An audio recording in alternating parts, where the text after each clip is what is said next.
I really don't want to hurt anyone. I really don't. Loki whispered to himself, a bitter smile on his face. In the footage, Loki's eyes were full of sadness, pain, and crushing guilt. He had taken far too many innocent lives. He sat alone in the TVA archives, watching the entire Avengers saga unfold. All 3 movies. He had the screening room to himself, yet he looked more lonely than ever. He saw everyone's future. His friends. His enemies. His loved ones. Everyone, except his brother Thor. Meanwhile, in the magic capital of the Dragon Kingdom. Inside a small apartment, Shin-Chi finished the first episode of Loki in silence and let out a long sigh. All he ever wanted was his parents' love and to be treated the same as Thor, he muttered. What he thought was destiny and glory only ended with his mother's death. As Shin-Chi watched Loki change from Avengers 1 to Avengers 3, his own expression softened. From regret to warmth to relief. Until that final scene, when Thor crawled to Loki and held him in his arms. Loki finally received what he'd been chasing all his life. In that moment, Loki found peace. He forgave himself. His redemption was complete. Maybe that ending isn't so bad, Shin-Chi said quietly. At least he finally got what he wanted. Outside the window, the city lights glowed like scattered stars. For some reason, Shin-Chi suddenly felt empty. He was just one person in a huge world. Nothing tied him down. Nothing truly belonged to him. He shut the laptop, rolled onto his bed, and tried to sleep. But tonight he felt strangely restless, like something was approaching. Forget it. I'll go for a walk. Clearly, I'm getting way too into the show. With a helpless laugh at himself, he got dressed, grabbed his phone and keys, and stepped out into the night. He ended up at the small park near his rented apartment. Sitting on a bench, he looked up at the night sky and let his mind go blank for the first time in a while. Slowly, he drifted off. And that was when everything changed. When Shin-Chi opened his eyes again, something felt wrong.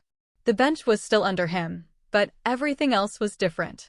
Strange skyscrapers filled the skyline. People with blonde hair and blue eyes walked everywhere around him. What the hell? Was he kidnapped? How did they ship him from the Far East to the other side of the world overnight without a scratch? And why him?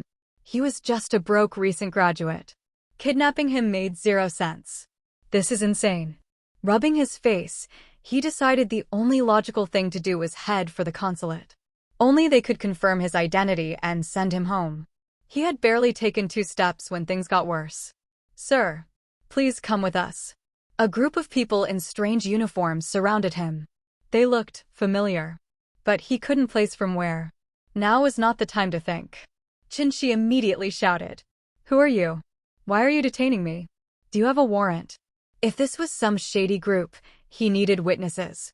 So he raised his voice louder. Passers-by started gathering. Some shouted in protest. "This is America. Who are you people supposed to be? Show ID if you're arresting someone." "Yeah, you think you can just grab people off the street?" Even a few blonde women were glaring angrily on his behalf. For a brief moment, Shin-Chi felt relieved. That was when the leader spoke. "Foolish mortals." Shin-Chi froze. That tone. That arrogance. No way. No way. You're the Time Variance Authority? A few people blinked, confused. But the uniformed men only smirked. So the destroyer of the sacred timeline knows us. Impressive. Too bad you're just a mortal. The leader casually tossed out a reset charge. Time rewound. The crowd vanished. A portal opened. And Shin-Chi was dragged through. The world went dark. When he came to, he was floating in a strange space that felt disconnected from reality itself. He had time traveled. This was the Marvel Universe. And he had been arrested the moment he arrived. He stared into the void, numb. This had to be the worst possible start. He couldn't even go back. He wanted to cry. Or scream. Or both. Who did he offend to deserve this? Shin-Chi, completely defenseless, was taken straight into a detention room. And that was where he saw him. The 3rd princess of Asgard. The star of this whole story. Loki. "Hey, kid. You got arrested too." Loki still looked confident, as if none of this mattered. Even in a strange place like the TVA, he clearly believed he could leave whenever he wanted. After all, he was the god of mischief. Surely he could outplay whoever was in charge here. Seeing Loki greet him so casually, Chin-Shi couldn't help feeling a little emotional. Hello, Loki. My name is Chin-Shi. Now Loki was the one surprised. He knows me? So my reputation really has spread across the cosmos. Not bad. Not bad at all. Loki immediately puffed up with pride. His smile widened so much you could probably catch flies in it. He clapped Chin-Shi on the shoulder and said arrogantly, "Stick with me, kid. When I'm done playing around, I'll take you out of here." Chin-Shi twitched the corner of his mouth. Does he not realize he's also a prisoner? But fine. No sense crushing the princess's dreams just yet. Reality will hit him soon enough. So Chin-Shi said politely, "Then I'll count on you, great god King Loki, supreme god of mischief." Boom. Loki almost ascended on the spot. It felt like eating ice cream on the hottest day of summer. Good. He shouted, nearly trembling with excitement. How long had it been since he heard a title like that? Today, he had met a soulmate. Are fans always this sincere now? Humans really were better than those muscle-headed Asgardians. Eyes sparkling, Loki grabbed Chin-Shi's hand and promised with great sincerity. Don't worry. Once I have everything figured out, I'll take you with me when I escape. Right now, Loki couldn't use any magic. The TVA had disabled all supernatural powers. But his frost giant body still existed, and physically he wasn't any weaker than an Asgardian. Which was bad news for Chin-Shi. Because when Loki grabbed him, the pain nearly made him cry. Still, he forced himself to hold it together. And then, a clear mechanical voice echoed in his mind. Ding! The host has encountered the protagonist of the plot. System activated. Ding! Detecting extractable target, Loki of Asgard, god of mischief. Does the host wish to extract genetic ability? Extract? Extract Loki's? Chin-Shi didn't hesitate. Extract. Extract immediately. Instruction confirmed. Extraction in progress. Please wait. Chin-Shi didn't understand the details. He only understood one thing. The system was real. His golden finger had arrived. Always late. Never absent.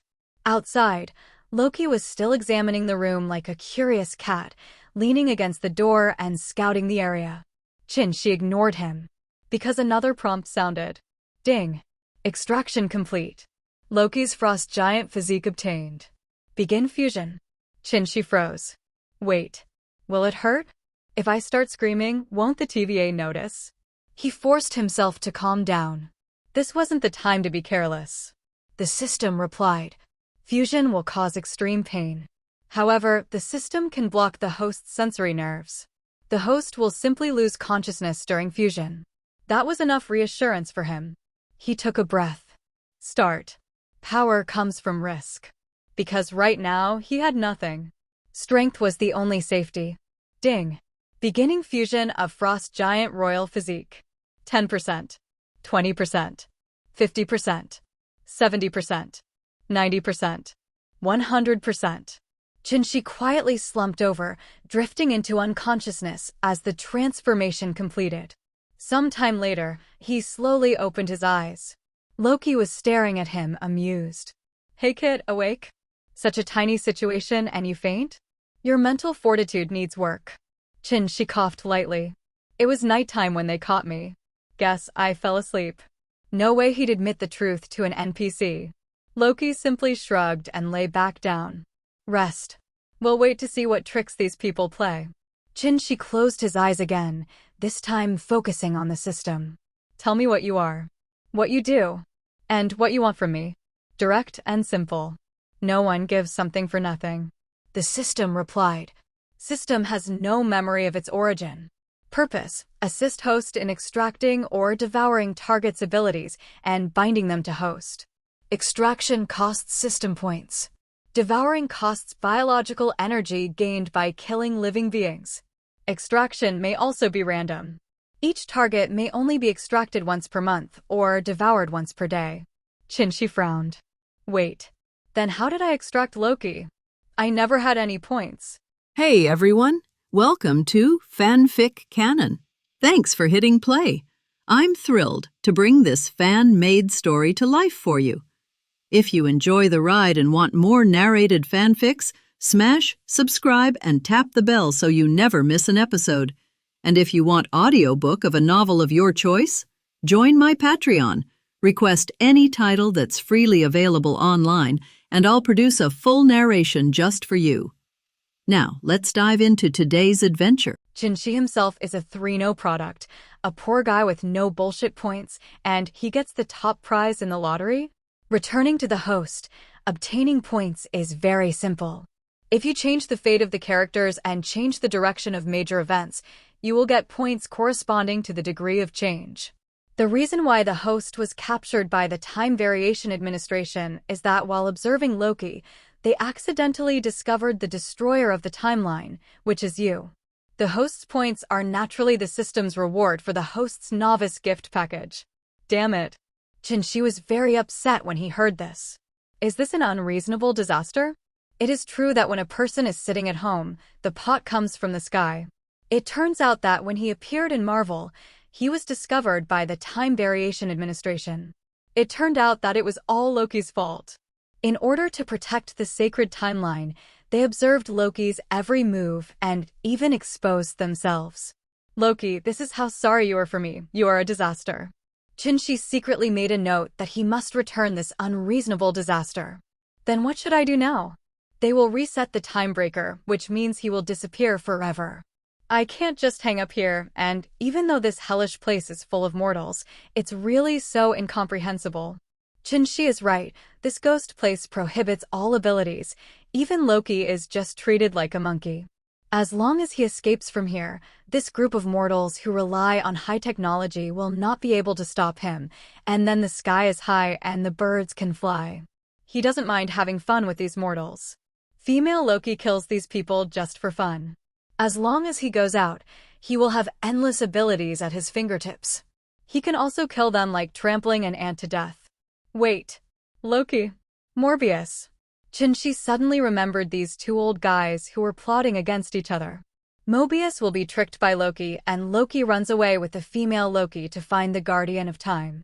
As long as you follow Loki, you can escape. As long as you are strong enough, Loki will definitely ask you to cooperate. Don't look at what Loki just said about taking him out. It was a bullshit joke. Loki, the god of trickery, is not a person who keeps his promises. Loki would be too busy to take care of himself later, and still relied on Mobius to survive, so why would he want to save him? Waiting a moment, Loki will be arraigned, and then saved by Mobius when he was sentenced to death. Then they go to watch the Avengers movie, and then it's all Loki's solo show. Those so-called Time Guardians were not created by the Time Guardians at all. They are just ordinary Earthlings. Then this Time Variation Management Bureau is interesting. They do not allow the multiverse mode to be turned on. It is questionable to protect the so-called sacred timeline. Jinshi kept calculating everything in his mind. Combining the American TV series he watched and the analysis on the internet, he soon understood how to escape. Loki is about to be judged. Mobius saved Loki, tamed Loki to serve them. Then Mobius took Loki to watch a movie. Jinshi even suspected that the trial of Loki was just a trick to trick Loki into joining the gang. Loki is not a good person. Mobius and him plotted against each other, but in the end Loki took away the time controller. Then his chance is when Loki creates chaos and leaves without anyone noticing. Yes! Wait. It will be over soon. What nonsense is the Time Variation Administration? Can a group of mortals judge me? It's a joke. Jinshi, who wanted to understand everything, breathed a long sigh of relief. It was absolutely possible to fish in troubled waters. Loki. Jinshi. Just then, a voice suddenly sounded. It seems that everything is about to begin. Then, Rocky, I will watch your performance next. Alas, you are a dead Taoist, but not a poor Taoist. Anyway, you will temporarily belong to the Time Variation Management Bureau, and they will not do anything to you. Boom. With a loud noise, the heavy door was opened, making bursts of roaring sounds. Grandmolly, this door is quite heavy? Jinshi and the other two looked up, and a dark-looking guy came in. You two come with me and accept the trial. This N asterisk asterisk asterisk asterisk are ordered unceremoniously. His attitude was quite domineering. For such a B asterisk asterisk asterisk asterisk asterisk D, Qin really wanted to go up and give him a blow to cut off his descendants. However, a small impatience will mess up the big plan. He still doesn't want to be the one who stands out. He will naturally have the opportunity to mess with them in the future. Loki smiled with a spring breeze on his face, because elegance never goes out of style. He just followed the N asterisk asterisk asterisk asterisk R out with his inexplicable gentlemanly smile. Of course, Qin also followed. They were one behind the other. As serious criminals, they had nothing to gain. Before they were judged, it was just like in the American TV series. There was a guy in front who was still yelling, but he was instantly reset to a scumbag. This frightened Qin. He felt nothing when watching the scene online. Now that he was there, it was a strange feeling. This was a human life. He killed it as soon as he said it would be killed, which somewhat impacted Qin's worldview. I was a good student who studied hard the day before and made progress every day. How had I ever seen such a murder scene? A living person just disappeared, turned into a pile of dregs. Strength. Strength. This is strength. What would you do if it was your turn? Did you just disappear into the universe inexplicably? Come into this world alone, leave this world alone? Qin clenched his fist tightly. Now he is just like this mortal, he cannot control his life or death. I want strength. The power that surpasses the universe. The power that crushes this universe under its feet. I want the sky, no longer able to cover my eyes. I want this earth, no longer able to bury my heart. I want all living beings to understand my will. I want all the Buddhas to disappear into thin air. I want to be the person who holds the sun and the moon in my hands and picks up the stars, looking down at the illusion and disillusionment of all things in the universe. Something called ambition slowly takes root in Qin's heart. One day it will grow into a towering tree. When Qin was brainstorming, Loki was also shocked. It wasn't that he was not used to killing people, but he lamented that this technology was a bit powerful. He is a cautious person, and he doesn't want to see if this thing hits him and makes him disappear. So Loki obediently took a number and began to wait for his own so-called trial. Qin also took a number. He needed to wait and slowly wait for the opportunity to come.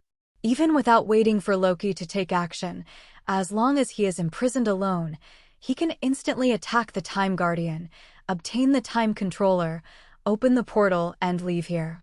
Time flies very quickly. The next one is the trial of Loki. This guy is full of confidence. Isn't it just a defense? He doesn't need a so-called lawyer at all, okay? Isn't it more than enough to deal with these guys with my sharp tongue? Loki's performance is the same as in the American TV series. Anyway, this judge woman is no match for Loki.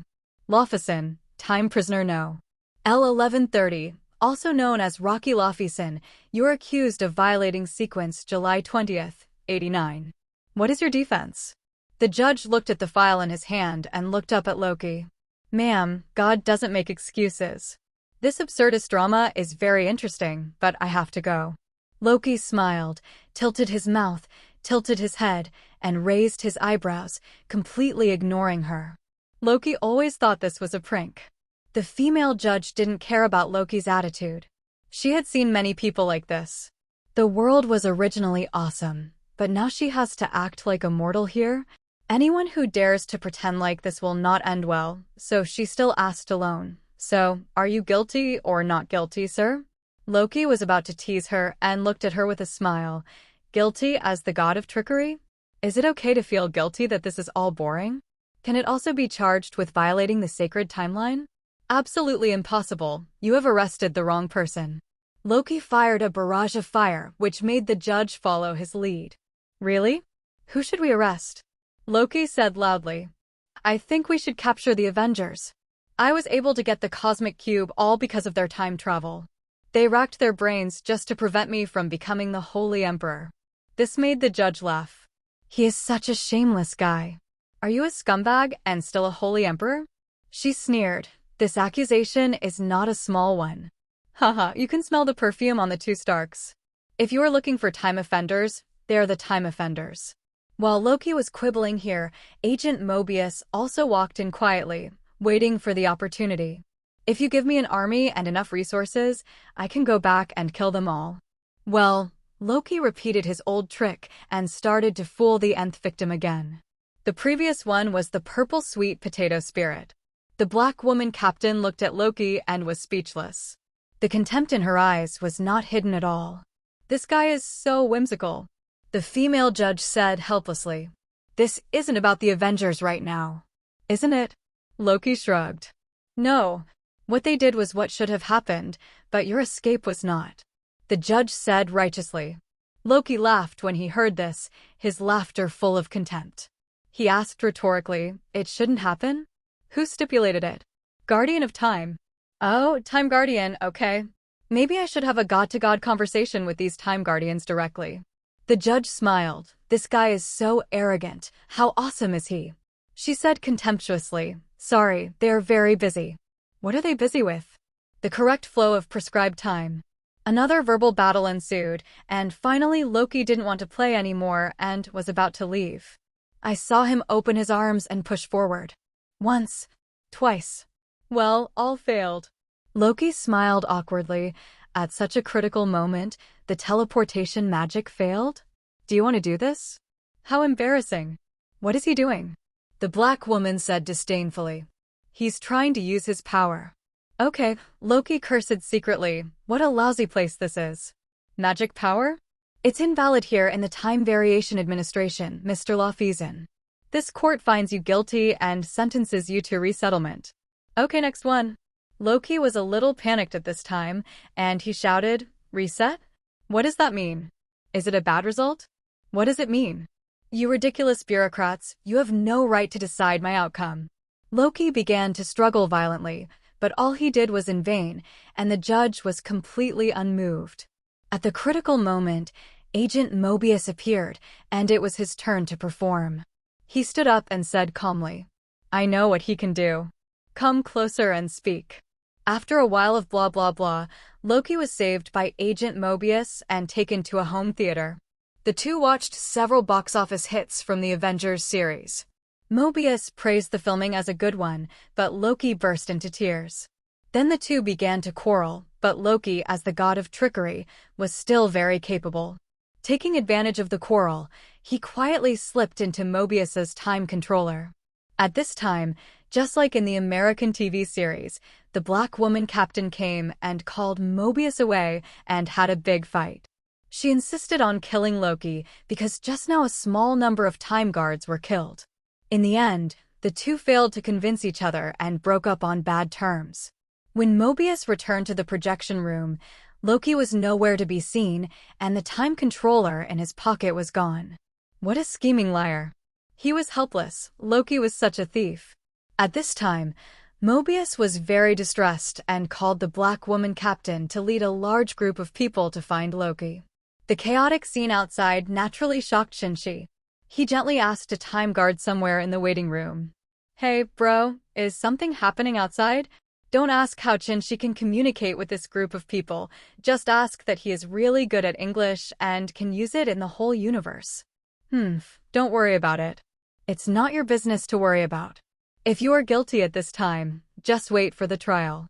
This gray ghost naturally received the notice, but it had nothing to do with him. His job was to watch the time in front of him. Ouch, my stomach hurts. Can you please take me to the toilet? Shinshi covered his stomach and started to pretend. Boy, let's see what tricks you can do. Let's go. Gray Ghost snorted disdainfully. The guy in front of him was just a mortal, and he had already confirmed it when he was captured. Now you still want to fish in troubled waters? Let's see what kind of performance you have. The time guard pushed Shinshi towards the bathroom.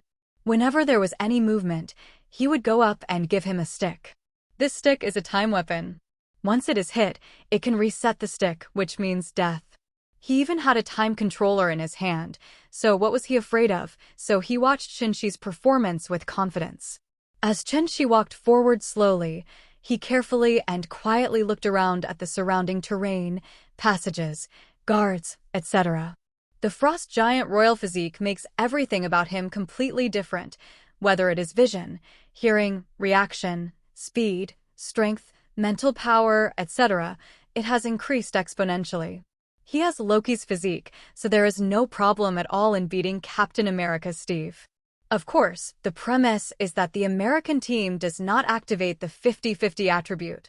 Is the director really talented, forcibly giving such a ridiculous attribute? However, this is the real world, and the director has no final say this time. Chin-Shi's eyes were like scanners, memorizing all the passages along the way, the positions of guards, and monitoring blind spots. Hey kid, can you hurry up? Do you really think Loki will come to save you? Stop your wishful thinking, haha.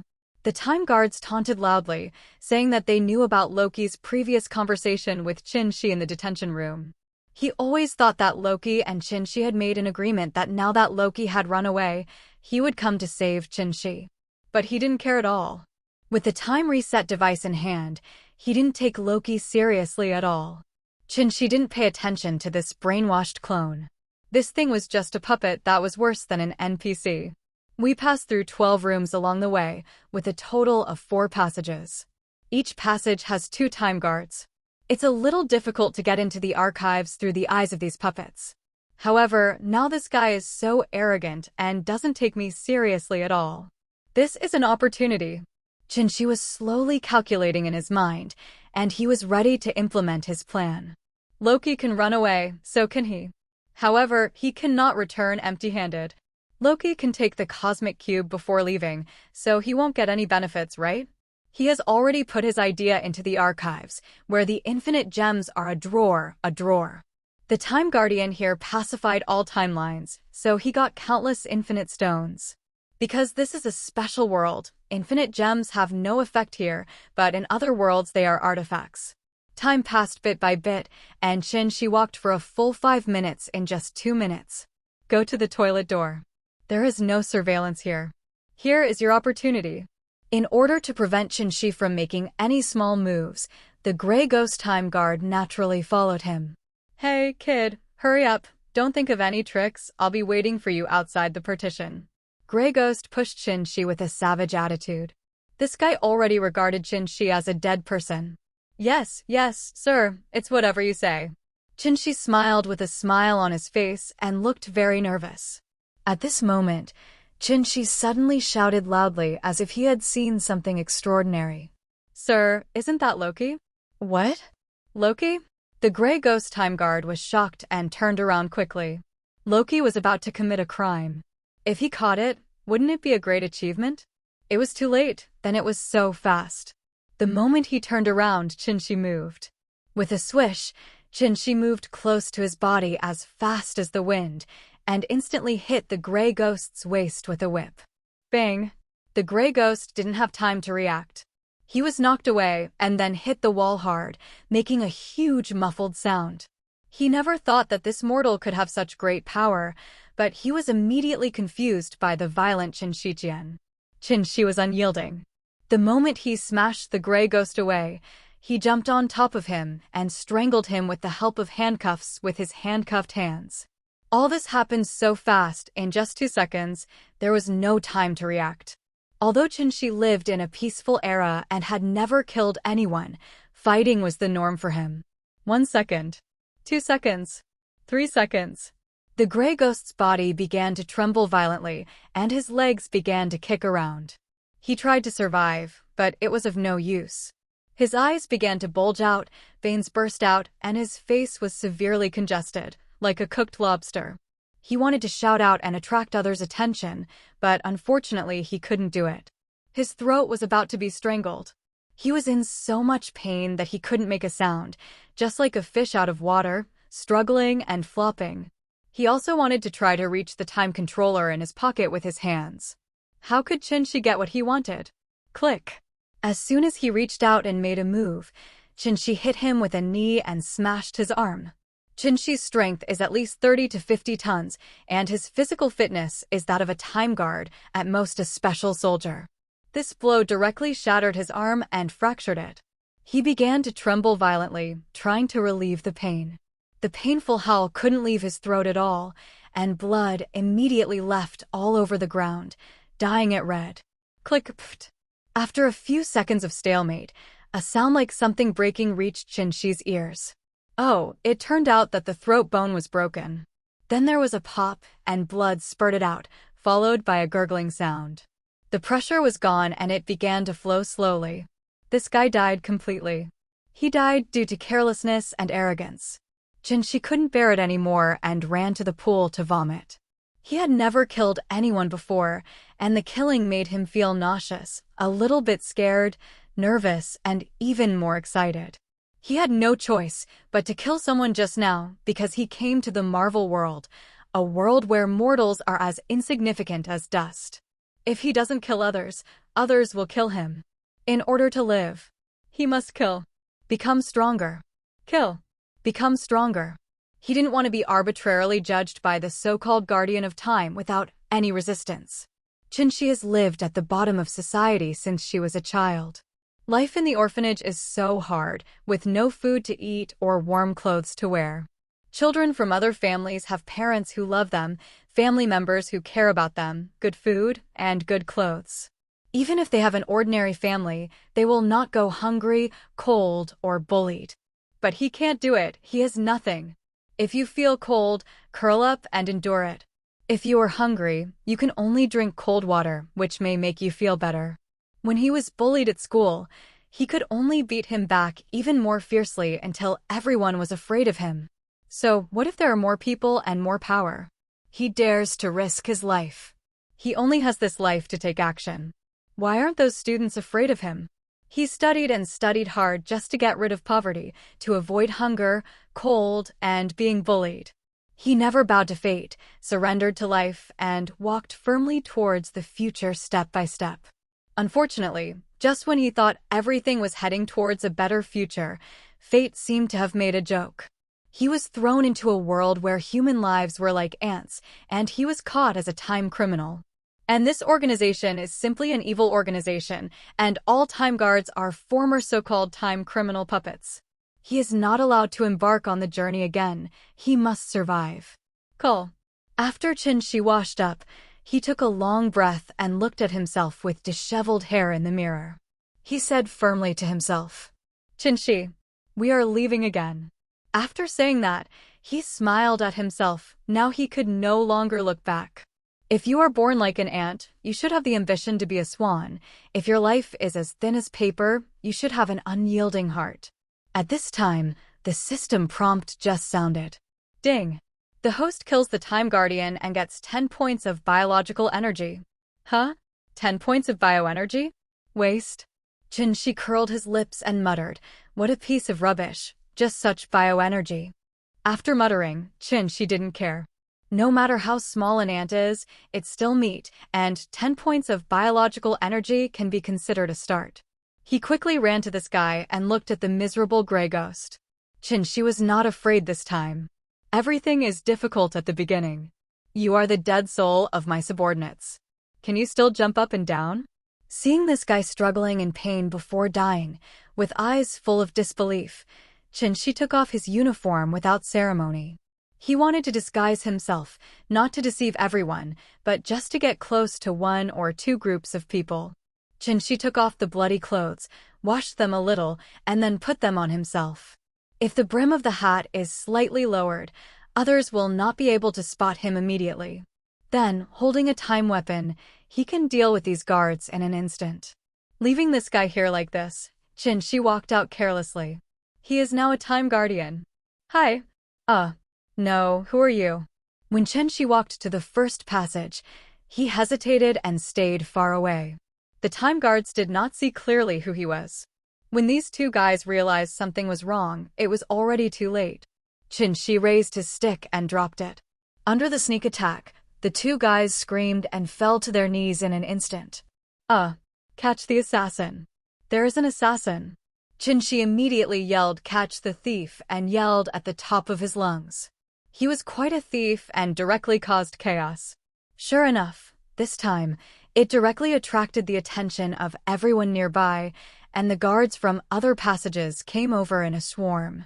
Several time guards were also found dead at the headquarters, and they were not sure whether it was Loki or someone else.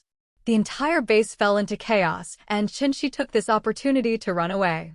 Along the way, they met several waves of time guards. They were very surprised to see Chin-shi covered in blood. Are you new here? What happened in the front?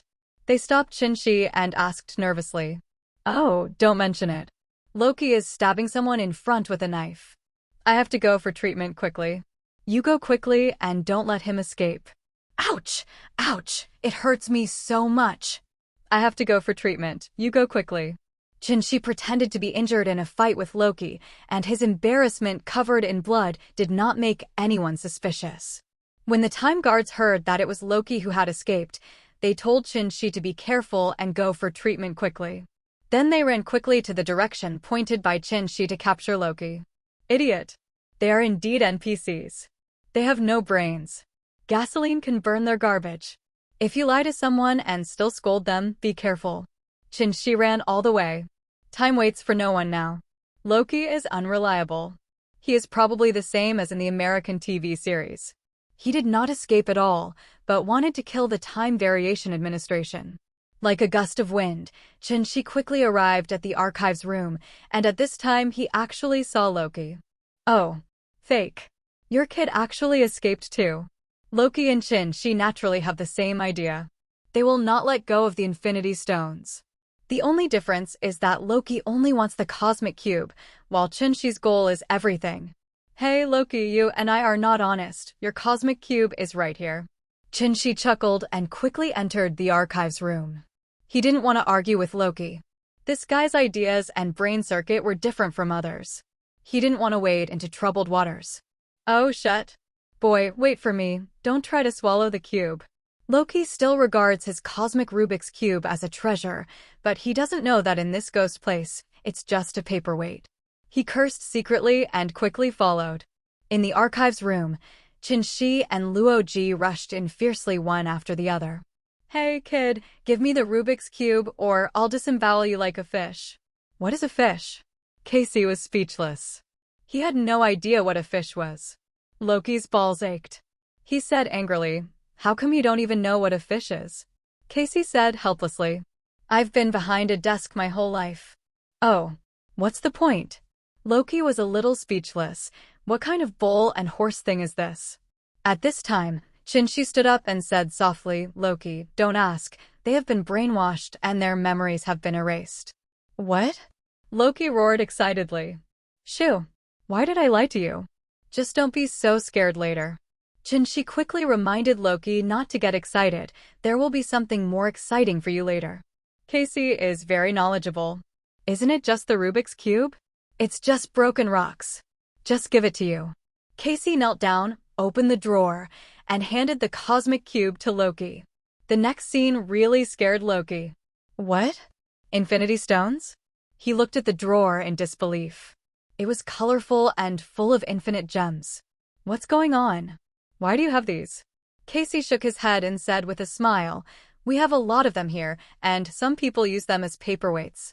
After listening to this, Loki felt a little absent-minded and a little lonely. He rubbed these gems and began to move around. His worldview was completely shattered. The Infinity Stones they fought so hard to grab are so worthless. Are they a joke?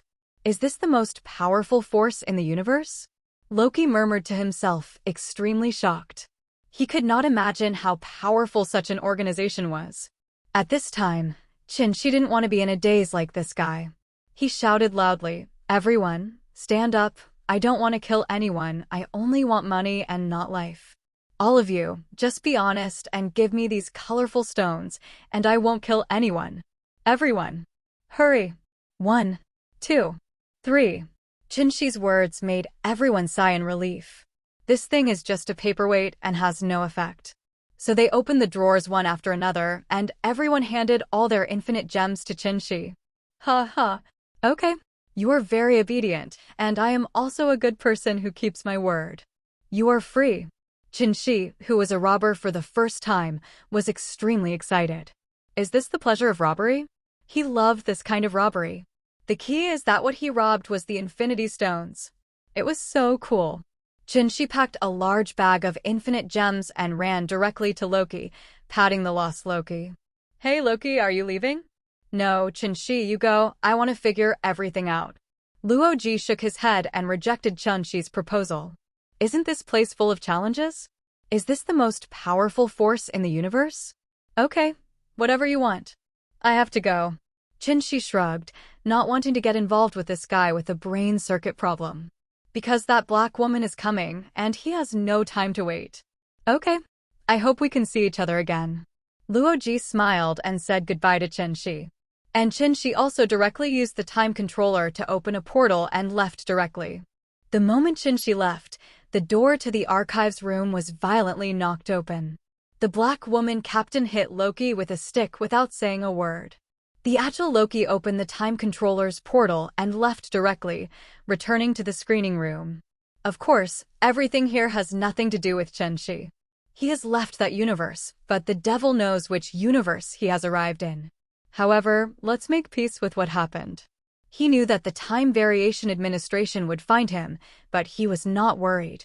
Those guys are just ordinary Earthlings with stronger technology.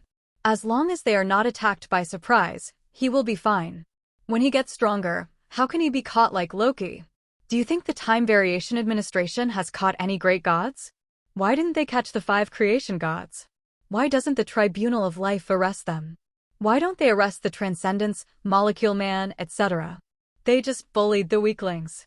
He was also a weakling before and was caught. I asked, where's this place? Do you want to carry it on your back like this? Chun-Shi looked into the distance and saw nothing.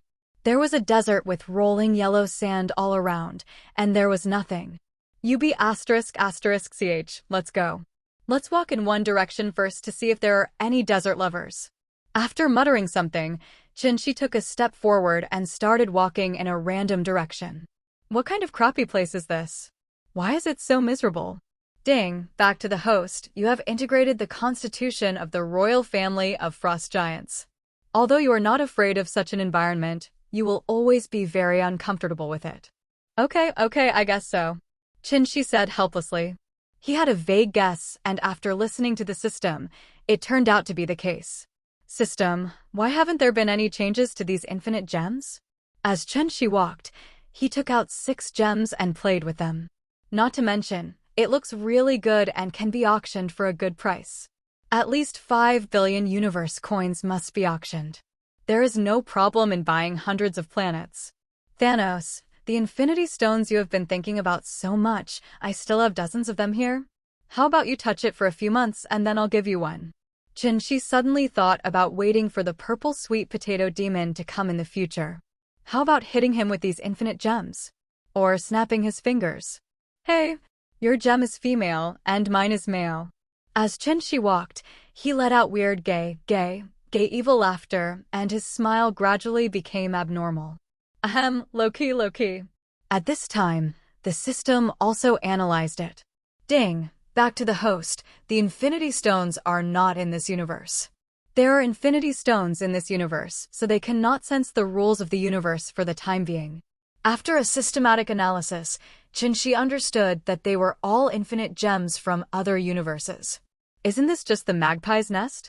People have their own Infinity Stones, they don't need them, and they don't allow them to take over the rules of this universe. Chun-Shi's balls are so painful, has he wasted his time? The infinite gems he worked so hard to grab are just a decoration? Oh, I'm a bit unlucky. Did I grab the glass beads? Chun-Shi suddenly felt that the infinite gems in his hand no longer smelled good. Host, your idea is completely wrong. The Infinity Stone is the Infinity Stone. Even if it is temporarily useless, it is still it. How do you say this? Chun-Shi immediately became energetic. When the Infinity Stones from other universes meet the Infinity Stones from this universe, they can be fused, making the rules of this universe even more powerful. When the universe becomes more and more powerful, it can also accommodate more powerful people, such as the future host. The ultimate mission of the host is to recreate an ultimate timeline and an ultimate Marvel universe. What? Chun-Shi was so frightened that he almost broke his voice. System, your ambitions are really big. Create an ultimate timeline and an ultimate universe. Are you serious? Chun-Shi asked in a deep voice. Of course. Will the host stay in a universe that can be wiped out by a god for the rest of its life? Do you want to be killed casually? No, I don't want to. Chinchi said decisively and extremely firmly. Ding, the host accepts the ultimate mission, recreates the ultimate timeline, and recreates the ultimate universe. As Chinchi said what he meant, the system's cold tone sounded again. Chinchi knew that there was no turning back from all this. He's had enough of being a dispensable ant. He wants to be so powerful that everyone, whether human or not, fears him. But he is not in a hurry. This kind of task cannot be completed in just a few decades, hundreds, or even thousands of years. Chinchi walked and walked. Anyway, he would not die of thirst or exhaustion. He has the physique of these so-called gods. How could he be trapped to death by such a harsh environment? Why do you say that the so-called gods, in Chinchi's opinion, are such weaklings worthy of being called gods? The maximum power is only a few hundred tons, and it can't fly faster than the speed of light, which is embarrassing. Huh? I'm a little thirsty, too dry. As soon as he finished speaking, Chinchi flipped over and a large piece of ice appeared in his hand. He put the ice cube into his mouth and chewed it. Well, it's not bad. The frost giant royal family has a pretty good physique and can naturally control water and ice abilities. After leaving the Time Variation Management Bureau, he finally felt changes other than physical changes. Without the suppression of his water and ice abilities, he used them naturally, which was pretty good. Although you can't ignore the law of conservation of energy and create ice out of thin air like the Iceman, it's not bad to be able to control them. Iceman is an Omega-level mutant who simply ignores the laws of the universe. In the comics, he can freeze time and space. How perverted. It's just that in the movie, he is just a weakling, nothing more. He is not Loki either. The Frost Giant's bloodline has been suppressed by Odin's seal, so he is complete. He condensed the moisture in the air into ice and ate it happily. In this big desert, it was so cool to eat ice. He didn't know how long he had been gone, but Chinchi estimated that he had been gone for at least 3 hours. There are troops? Mercenaries? Chinchi looked down from a high place and directly saw camps, trucks, pickup trucks, off-road vehicles, etc. Although he doesn't know who the other party is, it doesn't prevent him from negotiating amicably. Can he leave immediately? Thinking of this, Chinchi's steps became faster. He rushed down like lightning and could finally leave. FAQ. Who is this? Hey, who are you? Are you looking for death? This guy is a little strange. How come this desert is so clean? The patrolling soldiers naturally saw Chinchi running wildly with yellow sand flying all over the sky. It's hard not to notice the way La Hong appears. This is too arrogant? You don't treat us as human beings at all. Just when they were about to take out their guns and shoot to scare this kid, this daredevil spoke first. Hey, you are surrounded by me. Surrender and kill half of them. Chinchi rushed to the side of these black ghosts, gray ghosts, and white ghosts who looked like they were not good people at first sight. Then he started talking nonsense and spoke nonchalantly. What? Do your parents know that you are so stupid? The last one who hung like you, the grass on the grave was 1 meter high. This group of murderous mercenaries were frightened by Chinchi. Do you want to be so conceited? Are you ignoring us? Are we so indifferent to you? This group of people is so angry. Who has ever seen one person surround hundreds of people? The leading N ******** waved his hand and roared. Fake. Shoot. Kill this pretty boy. Bang bang bang. Bang bang bang. Following this N*****************'s order, everyone pulled the trigger without hesitation. They couldn't bear it for a long time. It was so arrogant and infuriating. As the rows of fire snakes blazed with light, the smiles of these black ghosts, white ghosts, and gray ghosts gradually became abnormal. Ha ha, this is the end of being arrogant. Ha ha, boy, don't be so arrogant when you go to hell. There are so many idiots these days. Then the next second, they were all dumbfounded. This kid was not beaten into a sieve, but like lightning, he successfully avoided all the bullets. F***K. He's a mutant. Quick. Quick. Quick. He's over there, shoot. Stop shooting casually, aim for me. Everyone was panicking. Apart from mutants, they couldn't think of anyone else who could be so fast these days. What if we let this guy get close? However, their actions were useless, and they couldn't even see Qinshi's back. Bang, bang, bang. Bang, bang, bang. The bullets all hit the yellow sand, and the yellow sand splashed all over the sky, which was quite spectacular. Oh, the test is over. You are completely unqualified. You can't test your limits.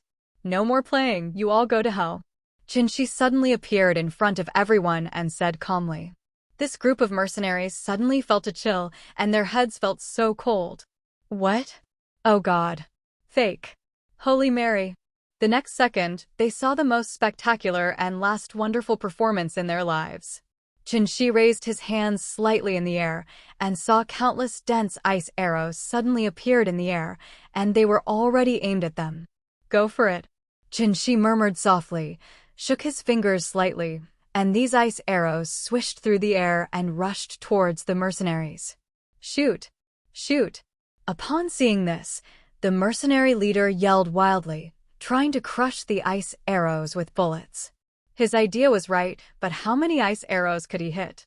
This group of people had been scared out of their wits for a long time, so they didn't throw their guns and run away because they were in good spirits. Puff, puff, puff. Puff, puff, puff. The densely packed ice arrows instantly smashed these mercenaries into sieves, and the muffled sound of the ice arrows entering the body was particularly beautiful. Ding, the host kills ordinary mercenaries and gains 5 points of biological energy. Ding, the host kills ordinary mercenaries and gains 5 points of biological energy. Ding, the host kills the mercenary leader and gets 10 points of biological energy. The cold tone of the system was like the beating of money. No matter how cold it was, Qinshi was slightly excited. Money. Money. Money. These are all ugh. Ugh. Boom. A huge noise suddenly exploded where Qinshi had just been standing. Fortunately, Qinshi left first. Damn it, there are still rockets. I underestimated you. Boom, boom, boom. Huge explosions sounded one after another, alarming Tony and Ethan in the cave. Huh? Are they fighting among themselves? Or is my rescuer here? Ethan, I think the latter is more likely. At this moment, Tony, who is unkempt and disheveled, looks like a savage. How can he still look like a playboy? However, he is still in the mood to joke now. It is obvious that the sound of gunfire outside lets him know that rescue is coming. Tony, I think reinforcements have arrived and we are safe. Ethan was also very happy. Great. No one wants to be a prisoner. This is not how people live. These guys are so barbaric. They are simply not human. They are not human. You are not even allowed to go out to use the restroom, so you can only do it in this cave. Forget it. What's even more disgusting is that they can only use stones. Stones. That thing almost scratches their flowers every time. He who is riding a horse should at least give him some toilet paper. Why don't he be so cruel? This day, he really collapsed. At this time, Tony snorted disdainfully. Haha, Ethan, actually I can take you out without their help. Seeing his fellow sufferer comrade Ethan so excited, the arrogant Tony immediately stopped doing it. Because their steel armor is about to be built, Tony believes that if he puts it on, he will definitely kill these damn mercenaries who abuse them and send them to hell. For these guys, Tony couldn't wait to eat their flesh and drink their blood. He hated these inhumane mercenaries. Huh? Why is there no sound outside? Did you win? Suddenly, the sound of gunfire stopped. Let me go take a look. You activate the steel armor here. Ethan took the lead. As he walked out, he turned back to Tony and warned him that if anything happened to Tony, he was just relying on him to drive the steel armor. Be careful. Tony's concerned voice came from behind. They had been supporting, helping, and encouraging each other for so long, and they had become good friends who talked about everything. Ethan suddenly paused and then walked out with a firmer pace. He who knows his friends will die for his sake.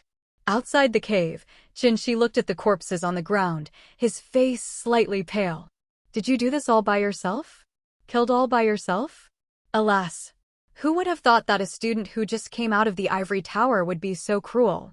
Hundreds of people were wiped out in the blink of an eye. I'm sorry, you will never be the last batch. All my enemies will have only one fate. Looking at the devastated camp with mountains of corpses, Qinshi said with some emotion.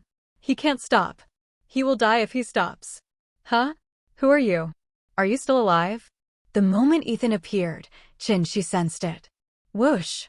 An ice arrow hit Ethan's forehead instantly with lightning speed. Plop! Ethan was so frightened that he knelt down.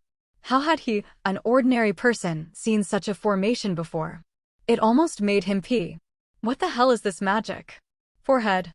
She was stunned by Ethan's operation. He looked like an ordinary person, and he seemed a little familiar. Who are you? What's your name? She asked lightly. He felt familiar. It was a character. Looking at the environment, he seemed to have guessed what kind of ghost place this was. Big man, my name is Ethan. I was kidnapped by this group of mercenaries. Ethan was as frightened as a quail. His eyes were filled with fear, and he answered weakly and tremblingly. Oh? Your name is Ethan? Is that Tony there? She asked with a smile. The big dog is here. Yes, it's my lord, Tony is inside. Are you here to save us? Ethan answered truthfully. In his opinion, she was a strong man who was offered a reward by the outside world. When she heard this, he smiled and nodded gently in response. The mentally exhausted Ethan seemed to be resurrected with full blood in an instant, and his whole person suddenly became excited. He shouted excitedly and trembling. Great! Great! It's great that you're here. Follow me. Tony is inside. Ethan was almost moved to tears. Benefactor, you are here. You don't even know what kind of life we are living. Excited, Ethan immediately turned around and trotted towards the cave. Tony! Tony! We are saved. Ha ha, Tony, Tony. Come out quickly, it's safe outside. As he ran, he shouted in the direction of the cave. It was as if he wanted to vent his excitement and share this happiness with Tony. Really? Let's see who it is. It's so unprofessional to come to save the great Tony Stark so late, isn't it? Soon there was a response from the other side of the cave. Tony's always arrogant voice came out from the broken cave, and he seemed to be extremely unbeatable. Who, let the great Tony Stark see that I can recruit him at 10 times the price of the president's bodyguard and make him my personal bodyguard. Thump, thump, thump.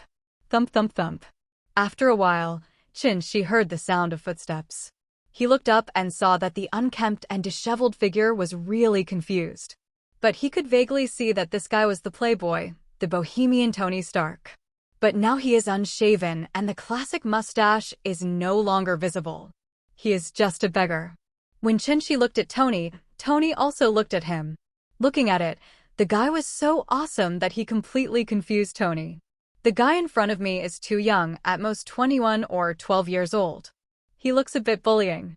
How could he be so handsome? His looks will blow his mind. Fuck. Isn't this a slap in the face to Tony Stark? Are you still allowed to live in peace? No. I can't let this guy be my personal bodyguard, otherwise those chicks will fall into his arms without turning around. His mind suddenly changed. Tony went off track again and kept talking about his usual business of picking up girls. After sizing up Chinchi and then looking around, he asked casually, Boy, where are the others? Why are you alone? He looked around and saw no one else. A battle of this level would require dozens of seals, right? Where are the people? Where are the people? You can't even see the ghost. Tony didn't believe the pretty boy in front of him, that's right. He was the pretty boy. He could kill more than 300 people. Tony, there is no one else but you. Before Chinchi could say anything, Ethan quietly pulled at the corner of Tony's tattered clothes and spoke softly. What? How is that possible? Tony immediately exclaimed excitedly, It's impossible. Absolutely impossible.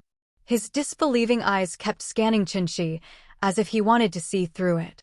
In his eyes, if this pretty boy has the ability to kill, he can only play with women, so picking up girls will be as smooth as ever. What if it's murder and arson? Forget it. Who can I beat? Anyway, he would never believe it unless... Whoosh! The next second, a sharp ice arrow hit his forehead. The cold ice arrow suddenly dilated in Tony's pupils. Fear also emerged. Death was so close to him for the second time. F***K. Tony almost peed in fear. I can't die like this. I haven't spent all my money yet, and there are still many girls waiting for me. When he thought of this, Tony surrendered and became scared. Oh, really? Do you believe it now? Chinchi's playful voice suddenly sounded in his ears. Believe, believe, believe. I believe it. Tony nodded quickly, already giving in like a quail. The dog's life is at stake. The dog's life is at stake. He is just a playboy now and has no fearlessness in sacrificing himself. In addition to picking up girls, his life is about invention. Of course, invention comes second. As he gave in, the murderous ice arrow slowly dissipated into the air, and the crisis was resolved. Phew. Phew. Tony sat down on the ground and gasped loudly, as if celebrating his survival and walking around on the edge of death. Ding! Congratulations to the host for rescuing Tony and indirectly changing the fate of Ethan's death. The host will be rewarded with 10,000 points. Ding! Congratulations to the host for slightly changing Tony's destiny. The host will be rewarded with 10,000 points. Chinchi here also received a prompt from the system when Tony escaped from danger and got 20,000 points. This wave is not a loss. But he also understood that Mao probably didn't have any points to change the fate of Passerby. Even a supporting role like Ethan, who was at least named and named, was given 10,000. Putting away his thoughts, Chinchi looked at Tony. The points were more important, but the next thing was more important. I will take care of the big dog, and Jesus will take care of it when he comes. Tony naturally noticed the strange look in his eyes. What kind of look did this guy have? Is he trying to eat people? Why do I feel like a big fat sheep? Yes, this guy looks at me like a big fat sheep. Tony was frightened, and he muttered secretly in his heart. You? What do you want to do? At this moment, he was like a trembling lamb, so helpless, weak, and pitiful. He regretted that he came out without wearing steel armor. This was too passive. This also strengthened his determination to invent a simple steel armor in the future. What am I going to do? Chinchi smiled mischievously and continued, Why do you think I came all the way to save you? Is it for love and justice? Or for the cause of peace? Chinchi's meaning couldn't be more obvious. Tony understood it instantly. He finally breathed a sigh of relief. Besides having many girls, Tony Stark also had a lot of money. Girls can also give you money. Money can also be given to you. Tony said nonchalantly, Tell me, how much money do you want? Tony Stark has plenty of money. Hey, this guy is really a big deal. I didn't want to charge you a lot of money, but your attitude will make it easier for me. If I don't charge you a lot of money, I will be sorry for your generosity. $1 billion. Chinchi blurted out. What? $1 billion? Tony almost choked to death. 1 billion. Why are you so embarrassed? What? Didn't you ask me to speak casually? Are you, Tony Stark, a poor man? Are the Fortune magazines outside all lies? Chinchi pretended to be surprised and asked, then struck an army with his backhand. F***K. Impossible. Tony Stark has a lot of money. Hearing Chinchi's disdainful voice, even if he knew this was the so-called provoking method, he couldn't bear it anymore. No one can insult Tony Stark with money. Hey, isn't that the end? Isn't your Tony Stark's life worth this little money? Wrong. My life is not small. My life is precious. When Tony heard Chinchi's words, he immediately retorted loudly. His life is more valuable than anyone else's. Then it's over. Your life is very valuable, so the 1 billion spent is very worthwhile. Well, I think what you said still makes some sense. After Tony finished speaking, he felt that something was wrong, as if he had been involved. His life is naturally valuable, but it doesn't seem to matter if this lion opens his mouth, right? Chinchi didn't give him time to react or regret, and just decided to kill this matter. Well, when you return to the United States, you will fulfill your promise to me. Chinchi stared at him meaningfully. The latter was naturally a smart man, and he understood the meaning. When people are under the eaves, how can they not bow their heads? He could only hold his nose and recognize the 1 billion. Okay, I'll cash it in for you when I get back. Okay, happy cooperation. Chinchi almost laughed in his heart. 1 billion. He just thought about it while dreaming, but he didn't expect to get it so easily. System, thank you for your 8 generations of ancestors. Ding, return to the host. The system is unique and has no ancestors. Well, Chinchi pouted. What a boring guy. He can't even chat. Okay, happy cooperation. No matter what, it's true that you saved my life, although I can kill them myself in a day or two. Well, Tony is a man who doesn't want to suffer any loss. He wants to take advantage of his words no matter what. After saying this, he stretched out his hand to shake Chinchi's hand to show his generosity. Chinchi also reached out and shook it. He also had his own purpose. Ding! The plot character Iron Man Tony Stark has been detected. Would the host draw it? This draw will cost 20,000 points. Extract. Chinchi said without hesitation. Ding! Extraction is in progress. Host, please wait. Ding! The extraction is complete. Congratulations to the master for extracting the microarc reactor technology. Do you want to extract it? Is it so cool? Yes! Tony's wisdom has not been extracted, but it doesn't matter. He will not be on the technology side. This thing can develop power and let his subordinates do it. The body is king. The only way to forge iron is to be strong yourself. Extract. Ding, extraction is in progress. Please wait. Ding, the extraction is complete. The micro-arc reactor technology has been stored in the system space. Please check the host. The series of sounds also ended in an instant, but one of the messages made Chinchi angry. F***K your system. Why didn't you tell me earlier if you had system space? I'm carrying a crappy bag. What kind of trouble is this? Alas, how easy is it for him to carry a bag on this hot day? This is all the fault of the system. Ding, the host didn't ask, so the system naturally won't make its own decisions. Forehead. Okay, Chinchi is speechless. Ye's ability to blame others has been demonstrated. If I don't ask, you won't tell. Forget it, it's not too late to know now. Chinchi muttered and stopped worrying. The communication between him and the system is only at the level of consciousness, and he cannot feel the passage of time even if he is outside for a long time. So Chinchi came back to his senses, smiled mysteriously, and said in a slightly meaningful tone, "You mean that broken iron box in the cave? What a broken iron box. That's a steel armor." Hearing that Chinchi despised his greatest pride in his life, Tony immediately refused. However, he reacted instantly. Wait. How do you know about the steel armor?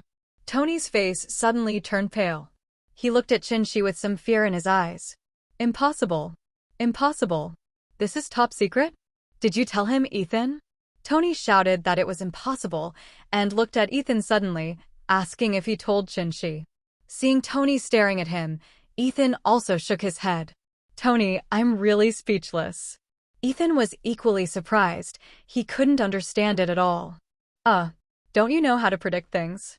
Tony covered his head and scratched his hair vigorously, as if he didn't feel safe at all. Chinchi smiled mysteriously and did not answer Tony's question. What is the biggest golden finger in time travel? There is no doubt that knowing the past and the future is your own trump card. It's not a bad idea to pretend to be a prophet or a magician from time to time. It is also good to create a mysterious aura and a confusing personality for yourself, as you can gain a lot of benefits for yourself. Let's go. The Buddha said it cannot be said. That heavenly Lord Wuliang, it is better to leave here. This miserable place will not work. Chinchi muttered some terms that they didn't understand at all, turned around and left. Tony and the two were confused, but they still quickly followed Chinchi with full doubts. If people don't tell them, they have no choice but to hide the matter in their hearts. They will find out sooner or later. It's better to go back now, it's not safe here. It was the first time for Chinchi to drive in the desert. The performance of these guys' modified off-road vehicles was really impressive. The roaring sound is the second type of sound that excites men. The first type is roaring. You can guess for yourself. Anyway, I don't understand. The dust brought up by the wild racing is so obvious in the desert that it can be seen even from dozens of miles away. Sir, I seem to have noticed that there is a large area of yellow sand rising 15 kilometers away. It must be an off-road vehicle driving wildly. It may be much better than a searching randomly in the vast desert.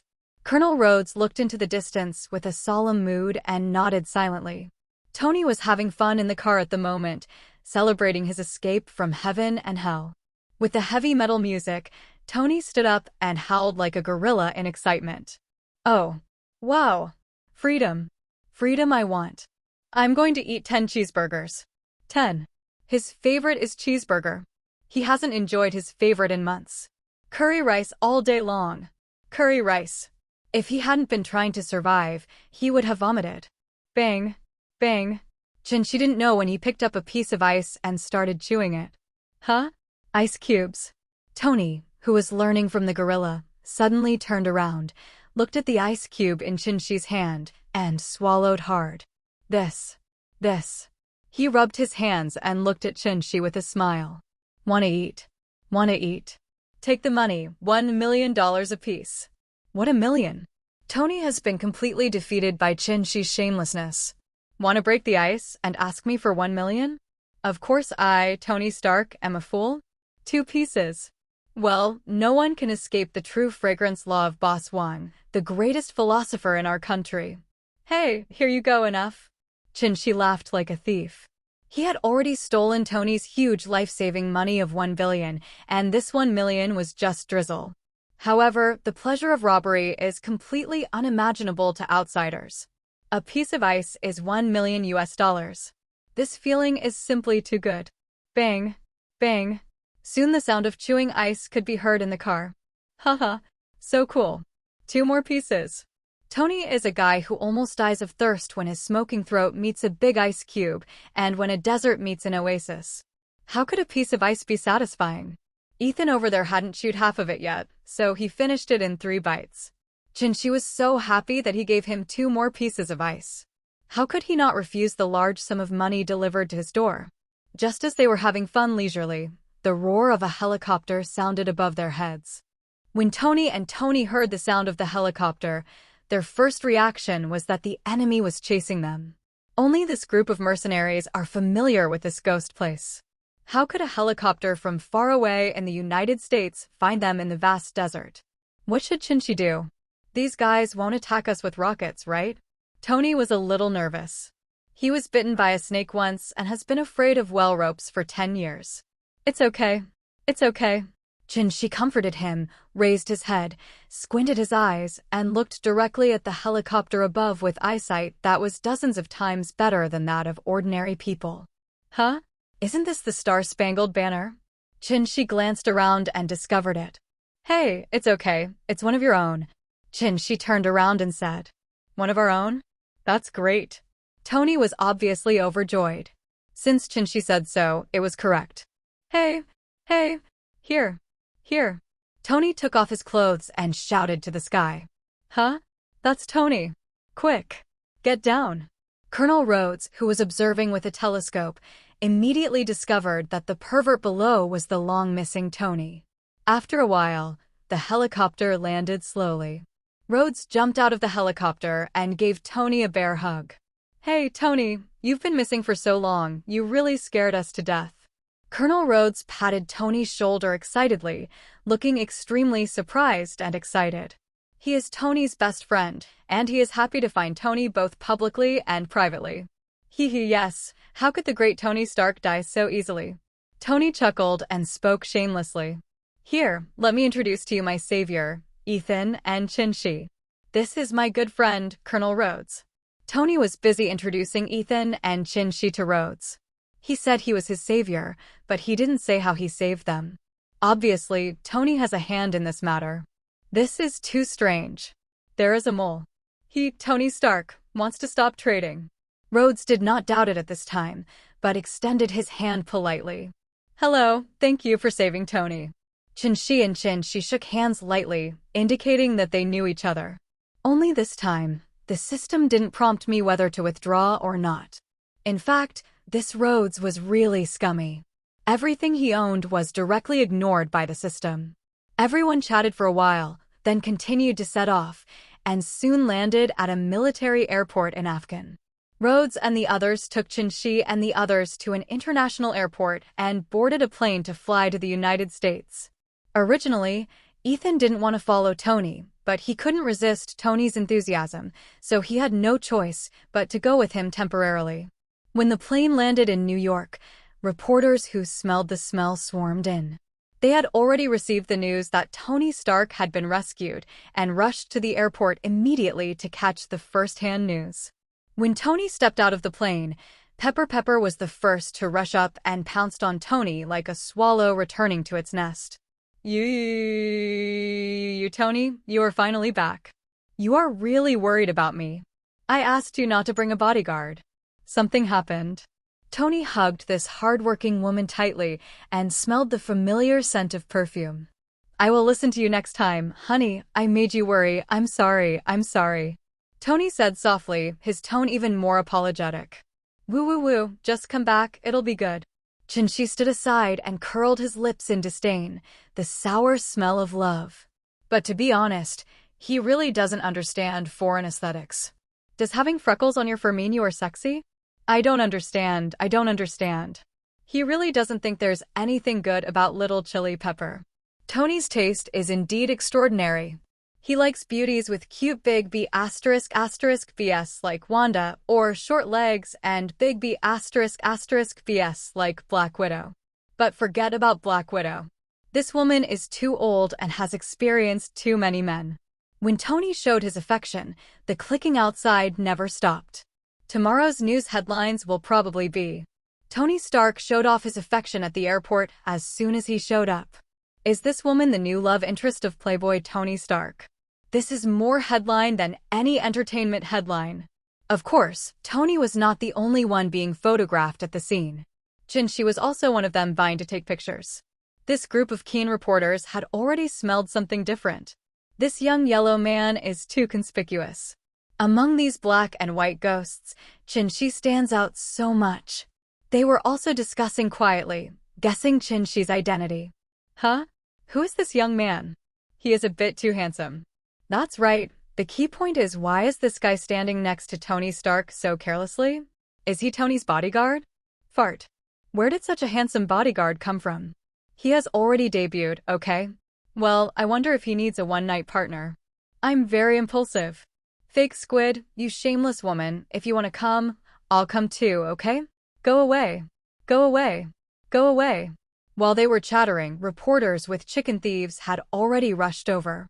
It was as if the airport had become a temporary press conference. They held up the microphone and stabbed Tony hard. Mr. Stark, may I ask, have you been kidnapped? Mr. Stark, may I ask, who is the Asian gentleman next to you? Mr. Stark, during your absence, Stark Industries stock has plummeted. What measures will you take? Mr. Stark. All kinds of strange questions, and more importantly, someone asked if Tony was going to see several girls tonight. Everyone, be quiet. Tony had a headache and was completely blocked.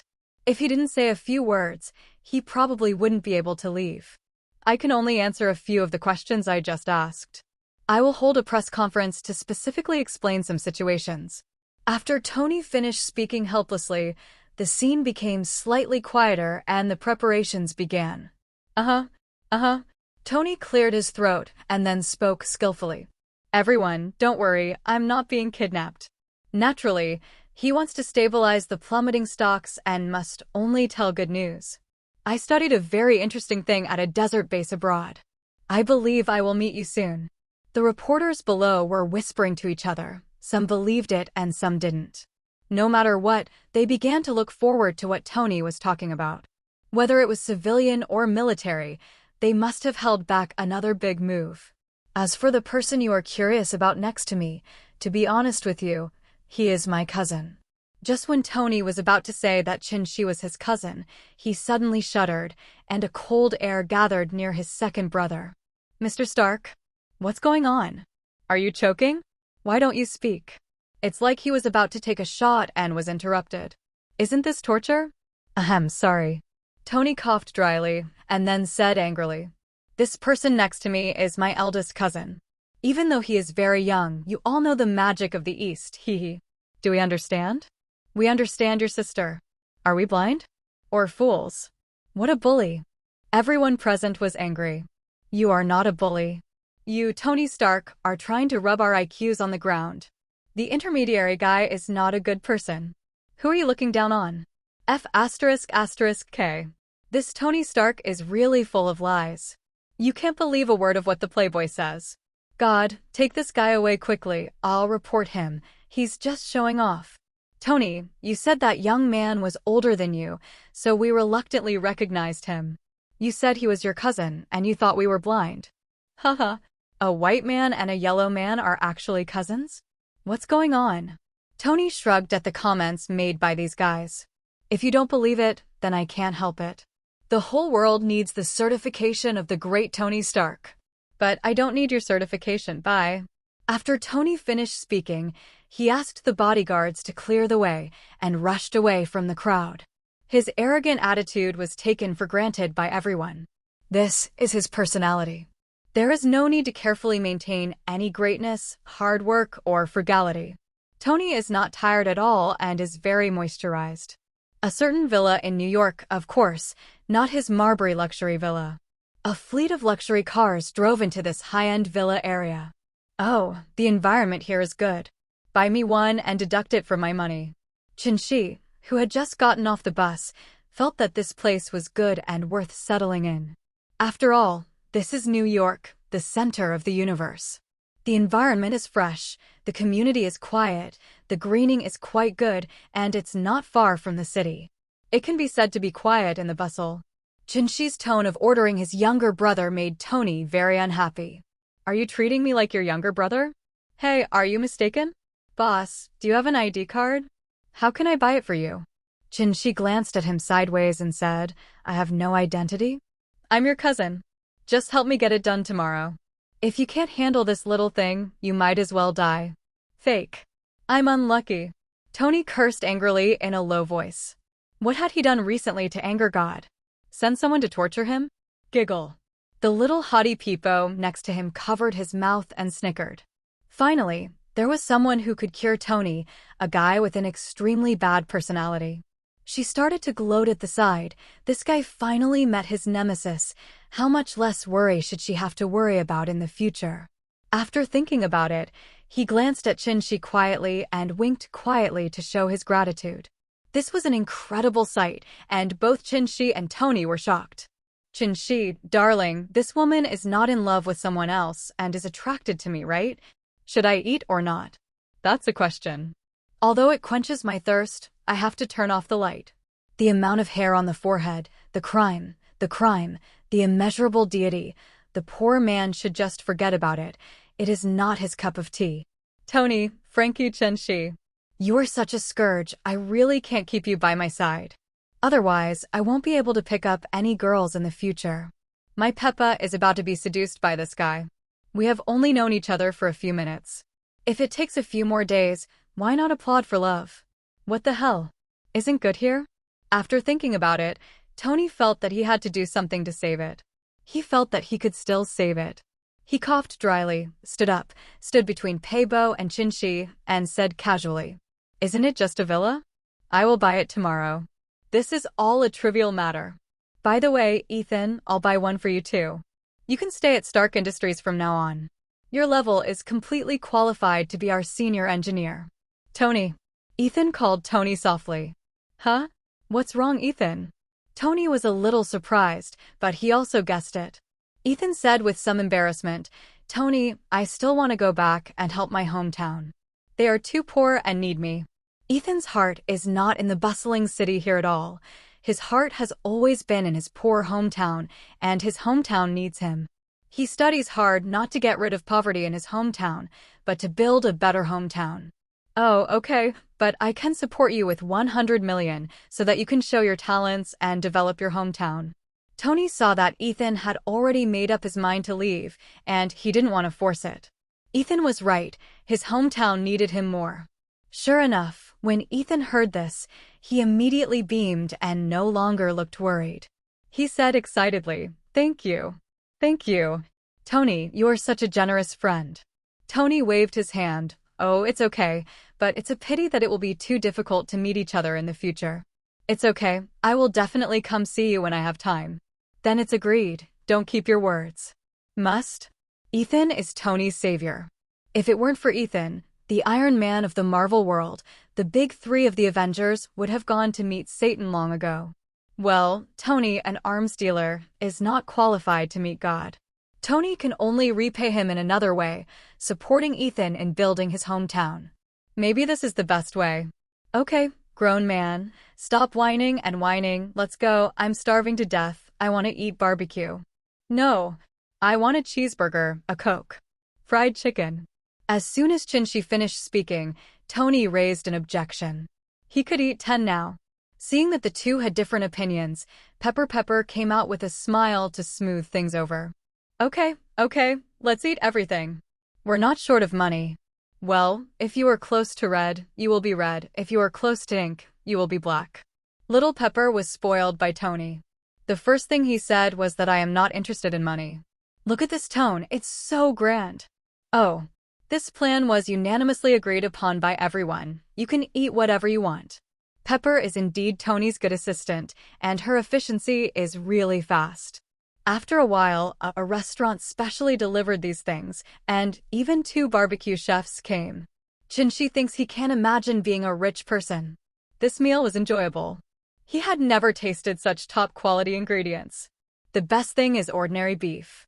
He just graduated from college and has no money to eat anything expensive. Kobe costs 8,000 yuan per catty, Boston lobsters, king crabs, pearl abalone, and bluefin tuna weighing more than 10 catties. In the end, seeing how delicious Chinchi was eating, Tony couldn't help but join in and forcefully eat it. He was so greedy in the past few months. There is no oil or water in his stomach at all, and only these big meals can satisfy his stomach. I've never thought these things were so delicious. While eating, he sighed. He was really hungry after a few meals. Everything was so delicious.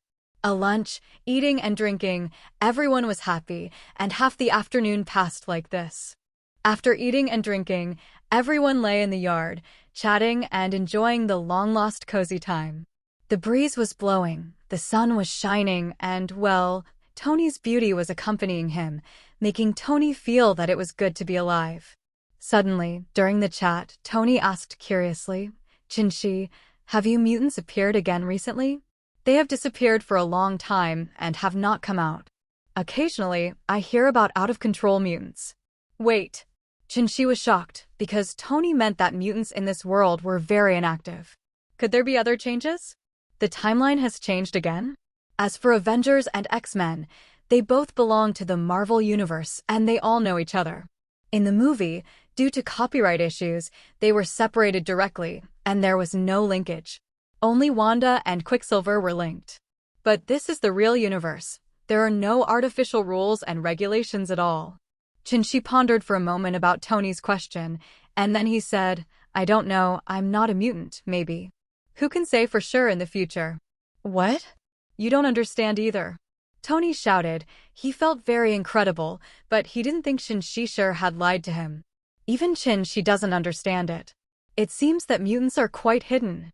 I don't understand either. Tell me, what big events have happened to mutants recently? Tony was speechless when he heard Chinchi's rhetorical question, Boss, you're the mutant. Ask me instead. He shrugged helplessly. The most recent time was after the Cuban crisis ended, and there were no large-scale mutant operations. What's left is that occasionally mutants get out of control, and then they are quickly cleaned up and disappear. Chinchi finally understood that the timeline was completely disrupted. The mutants seemed to be on a timeline to reverse the future? Or was it another accident? Or was it all because of him?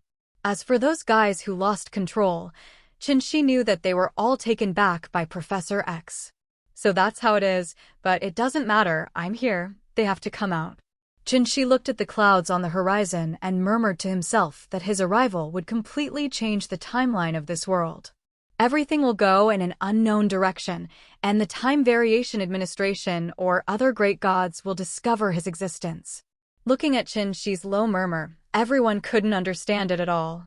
Time flew by, and in the evening, Tony held a party at home. Of course, his friends were invited, as well as more blonde beauties with big B******. However, Chinchi didn't have much interest. As a new arrival, he was still very interested in this foreign country and the largest city in the world. He drove Tony's Lambo sports car, stepped on the accelerator, and roared towards the city.